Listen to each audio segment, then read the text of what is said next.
Good morning class. Myself Shweta Srivastava and I am your commerce teachers. बच्चों, आज का जो आपका चैप्टर है वो है the central bank, chapter 9 central bank. अब इसके प्रीवियस लेक्चर में आपने इस एसबीआई पढ़ा था। अब यहाँ देखिए definition of the central bank. Central bank क्या करता है या सेंट्रल बैंक क्या होता है?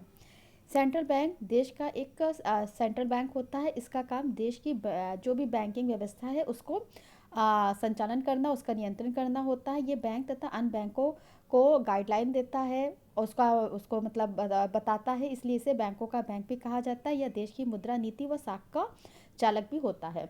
अब यहाँ पे कुछ डेफिनेशन इन्होंने दे रखी है सेंट्रल बैंक की। जो पहली डेफिनेशन है वो वीरा स्मिथ स्टेट्स है, the primary definition of a central banking is a banking system in the which a single bank has either a complete और residuary monopoly of a note issue.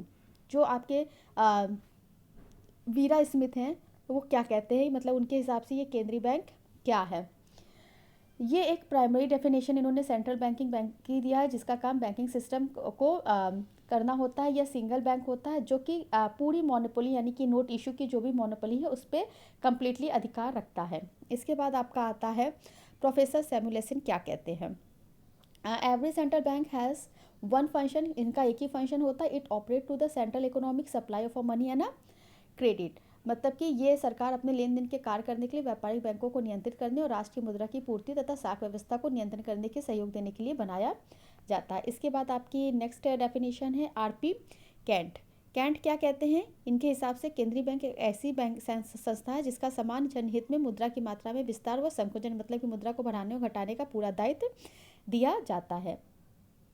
अब इसके बाद एक definition आप और देख लीजिए डी कॉक की। ये क्या कहते हैं?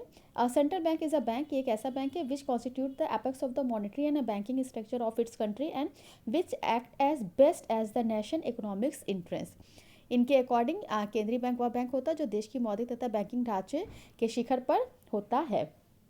अब इसके बाद आप नेक्स्ट देखिए necessity of the central bank. Central bank की मतलब क्या नेसेसिटीज़ थी? पहला था कंट्रोल ऑफ क्रेडिट, मतलब कि साख पर नियंत्रण रखना। देश में जहां एक और उत्पादन, कंजप्शन, एम्प्लॉयमेंट में वृद्धि करने के लिए साख का विस्तार आवश्यक होता है, वहीं दूसरी ओर कीमतों में स्थिर स्थायित्व लाने के लिए साख पे कंट्रोल करना भी बहुत ज़रूरी होता है। मतलब कि क्रेडिट कंट्रोल भी बहुत ज़रूरी होता है। साख नियंत्रण का महत्वपूर्ण कार्य केंद्रीय बैंक को ही सौंपा जाता है। नेक्स्ट है इशू ऑफ पेपर करेंसी, पत्र मुद्रा का निगमन करना। किसी भी देश में पत्र मुद्रा का जो निगमन का एकाधिकार होता है वो केवल केंद्रीय से यानी सेंट्रल बैंक को होता है, क्योंकि एक बैंक से मुद्रा का निगमन तथा उसकी मात्रा एवं उस पर कंट्रोल की उचित व्यवस्था की जा सकती है। इसके बाद आपका आता है next monetary policy implementation. The central bank exercise full control over the banking system, पूरा बैंकिंग सिस्टम पर इनका कंट्रोल होता है। The helps in the implementation of monetary policy of the government. इसके बाद help to the commercial bank, ये commercial bank में भी हेल्प करते हैं। कैसे करते हैं वो देखिए। The central bank provide all types of the help commercial bank to perform their function of effectively. अब इसके बाद आपका आता है nature of the central bank. Central bank का क्या नेचर है? सबसे पहला public interest in economy welfare. जो primary consideration before a central bank is not an profit. इसका उद्देश्य केवल प्रॉफिट कमाना नहीं होता but to safeguard public interest. ये इंटरेस्ट के पब्लिक के इंटरेस्ट को सेव गार्ड करता है to insure country's economics welfare, और हमारी इकोनॉमिक्स हमारी कंट्री के वेलफेयर को भी बढ़ाता है। The central bank will have to ignore many opportunities for the profitable investment in the interest of maintaining and encouraging economics welfare of the country. इसको बहुत सारी अपॉर्चुनिटी मिलती है प्रॉफिट कमाने की, लेकिन ये उनके पीछे नहीं भागते हैं। सेंट्रल बैंक जो होता है वो पब्लिक इंटरेस्ट को ध्यान देता है, इकोनॉमिक्स वेलफेयर हमारी कंट्री का ध्यान देता है। It does not mean the central bank should run under losses, लेकिन इसका मतलब ये नहीं होता कि ये लॉसेस पे चले जाएं। इसके बाद आपका आता है मॉनेटरी स्टेबिलिटी, ये मॉनेटरी स्टेबिलिटी बनाए रखता है। Another significant principle of the working of the central bank is to maintain monetary और financial stability in the economy. For this the bank may have to use various methods for credit creation और control. ये credit creation और control के कई method को अपनाता है। The central bank will have to sometime ignore profitable investment, ये कभी कभी प्रॉफिटेबल इन्वेस्टमेंट को इग्नोर करता है। In order to maintain financial stability, ये फाइनेंशियल स्टेबिलिटी बना के रखता है। Public interest shall be kept superior to other consideration, इसके लिए पब्लिक का विश्वास सबसे ज़्यादा महत्वपूर्ण होता है। Free from the party policy, ये पार्टी पॉलिसी से फ्री होता है। The central bank must be free from the consideration of the party politics and should be impartial. It must be the subject to more extensive and detailed regulation in its operation than any other financial institution. This can be done with close relationship with the national government. इसके national government के साथ बहुत अच्छे relations होते हैं. Keeping public interest to the forefront. ये सबसे पहले public को ही ध्यान में रखता है. The economics problem cannot be solved unless there is full cooperation between the government. बिना government के कॉपरेट किए ये कोई भी इकोनॉमिक्स प्रॉब्लम को सॉल्व नहीं कर सकता है. The central bank does not serve any particular party और सेक्शनल इंटरेस्ट. ये किसी भी पार्टी के अंडर में काम नहीं करते हैं. Bankers bank, the central bank जो होता है वो बैंकों का बैंक होता है. मतलब कि ये सरकार को भी आवश्यकता पड़ने पे हेल्प करता है. इसके अलावा ये कमर्शियल बैंक को भी हेल्प करता है. नेशन के में भी काफ़ी हेल्प करता है, इसलिए इसको बैंकों का बैंक भी कहा जाता है. अब सेंट्रल बैंक और कमर्शियल बैंक में यहाँ पे डिफरेंस दे रखा है, वो डिफरेंस देखिए. पहला है object. The main responsibility of the central bank is to protect financial and economic stability of the country. हमारे कंट्री में इकोनॉमिक स्टेबिलिटी बनाए रखना होता है, जबकि जो कमर्शियल बैंक होता है वो प्रॉफिट कमाने के उद्देश्य से बनाया जाता है. The central bank has some special rights. इसके कुछ राइट्स होते हैं, जैसे कि regarding paper currency issue, paper currency को इशू करता है, क्रेडिट कंट्रोल करता है, एक्सेट्रा. जबकि commercial bank has no special right. The central bank is in the ownership of the government. ये गवर्नमेंट की ओनरशिप होती है. The commercial bank can be under government control. और जो कमर्शियल बैंक होते हैं वो गवर्नमेंट के अंडर काम करते हैं, ये इंडिपेंडेंटली वर्क करते हैं. There is only one central bank in every country. एक कंट्री में एक ही सेंट्रल बैंक होता है, जबकि कमर्शियल बैंक एक कंट्री में बहुत से हो सकते हैं. There is a no direct relation central bank with the public.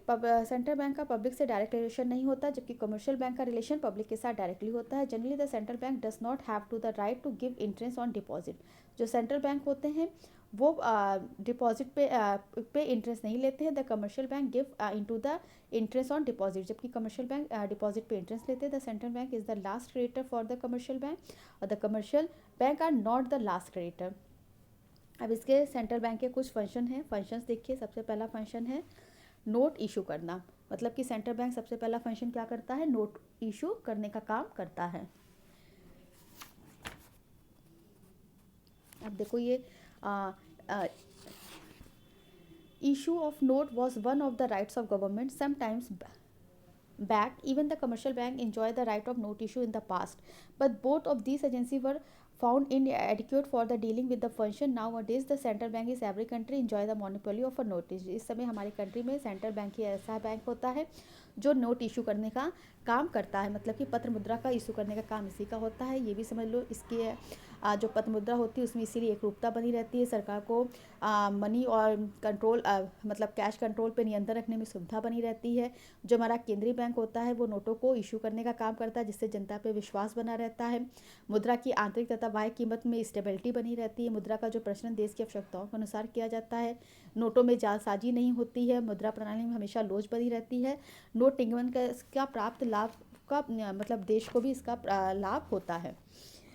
Second है बच्चों, इसको मैंने पूरा शॉर्ट में करके आपको समझाया क्योंकि काफ़ी बड़ा इसके बारे में लिखा है. इतना हम आपको एक बार में नहीं बता पाते, इसलिए हमने इन शॉर्ट इसको समझा दिया. सेकंड है ये आपका bankers agent and adviser to the government. मतलब कि सरकारी बैंकर और प्रतिनिधि की परामर्शदाता. The central bank everywhere fulfil the function of a banker agent and adviser on all important financial matter. ये गवर्नमेंट के फाइनेंशियल मैटर्स में बैंकों के बैंक के रूप में काम करते हैं. In fact the earlier bank use to the perform this function even before they assume the name of a role of a real central bank. Nowadays the central bank provide these services to the government not only because it more convenient and economically but also due to the influence of the public finance on the money market. अब ये क्या करते हैं, ये सरकार के कोषों को अपने पास रखते हैं, सरकार की धनराशि को ट्रांसफ़र करते हैं, सार्वजनिक ऋण प्रदान करते हैं, कर और की जो रकम होती है उससे सरकारी खातों में जमा करने की व्यवस्था करते हैं. सरकार की ओर से सरकार की जो प्रतिभूतियाँ होती हैं, बॉन्ड्स होते हैं, बिल्स ऑफ एक्सचेंज होते हैं, उन सबको सेल्स परचेज करते हैं, सार्वजनिक ऋणों का प्रबंध करते हैं, सरकार के लिए विदेशी विनिमय की व्यवस्था करते हैं या सरकार के समस्त लेन देन की गणना करते हैं. समय समय पे सेंट्रल को इसकी रिपोर्ट देते हैं. इसके अलावा नेशनल और इंटरनेशनल संस्थाओं के जो भी केंद्रीय बैंक के सम्मेलन होते हैं उसमें ये विशेष सरकार के प्रतिनिधि के रूप में भी काम करते हैं। ये जो भी आपकी मुद्रा साख, सार्वजनिक ऋण होती है, विदेशी विनिमय होती हैं, इन सब मामले में सरकार को सफाई देता है। सरकार अपने लेन देन के समझौते इन्हीं की सलाह से करती है। इसके बाद आता है custodian of a cash reserve of the commercial bank. ये क्या करता है? ये केंद्रीय बैंक का एक प्रमुख कार्य देश की मुद्रा इकाई के बाहरी मूल्य को स्थिर रखना होता है। इसके अलावा विदेशी विनिमय दरों में होने वाले उतार चढ़ाव को कम या दूर करने के लिए विदेशी मुद्रा का क्रय विक्रय करता है। अंतर्राष्ट्रीय व्यापार के विकास के लिए केंद्रीय बैंक विदेशी मुद्राओं को कोष को उचित मात्रा में बनाए रखता है। राष्ट्र द्वारा अर्जित विदेशी मुद्राओं पर केंद्रीय बैंक का अधिकार होता है, मतलब कि सेंट्रल बैंक का राउट होता है। वह विदेशी मुद्राओं को अधिक से अधिक अच्छे काम में उपयोग करता है, जैसे विदेशी मुद्राओं के लेन देन पर प्रतिबंध लगाता है, आवश्यक वस्तुओं का ही एक्सपोर्ट इंपोर्ट करता है, विदेशी भुगतानों के लिए विदेशी विनिमय का प्रबंध करता है। इसके अलावा ये क्या करता है? बैंकिंग सिस्टम के स्ट्रेंथ को बरकरार रखता है, पब्लिक का कॉन्फिडेंस लेता है। इसका जो क्रेडिट स्ट्रक्चर होता है वो बहुत ही आसानी से घटाया बढ़ाया जा सकता है। जो भी एडिशनल फंड वगैरह होते हैं वो इमरजेंसी में काम आते हैं। ये इकोनॉमिक ग्रोथ में हेल्पफुल होता है। क्रेडिट पॉलिसी और कमर्शियल बैंक में इन्फ्लुएंस बनाए रखता है। इसके बाद आपका आता है custodian of nation foreign currency.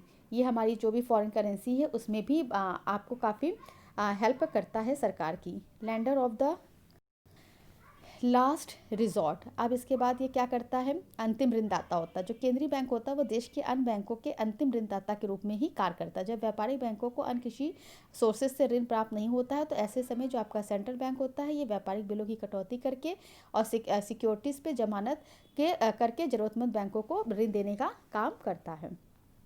इसके बाद आपका आता है क्लियरिंग हाउसेस, समाशोधन गृह का कार्य। इसका क्या काम होता है? इस कार्य के अंतर्गत जो भी हमारे सेंट्रल बैंक सदस्य बैंकों के उन पारस्परिक लेन देनों का निपटारे में सहायता करते हैं। व्यापारिक बैंकों का नगद कोष एक हिस्सा केंद्रीय बैंक के पास जमा रहता है।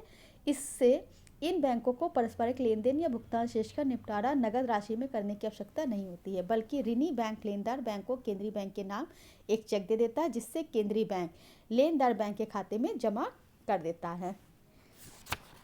अब आपका नेक्स्ट आता है कंट्रोलर ऑफ क्रेडिट, यानी कि साख पे नियंत्रण करना। जो सेंट्रल बैंक होता है इसका सबसे मेन काम महत्वपूर्ण काम यही होता है केंद्रीय बैंक के सभी कार्यों के अंतिम लक्ष्य मुद्रा की मात्रा पर समुचित कंट्रोल करना होता है, जिसके लिए साख की मात्रा को कंट्रोल करने के का काम करता है। इसके बाद इसके कुछ मिसलिनियस फंक्शंस भी हैं, उसे भी देख लो। To maintain the relation with the international financial institution के साथ ये अच्छे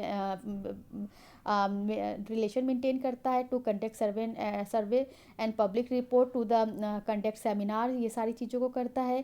इसके बाद ये जो भी कमर्शियल बैंक वगैरह होता है उसको सुपरवाइज करता है, प्रोडक्ट करता है, डिपॉजिट देता है। ये बिल ऑफ एक्सचेंज और जो भी चीज़ें होती है उस पर ही डिस्काउंट करता है। डेवलपमेंट, बैंकिंग डेवलपमेंट को इनकरेज करता है।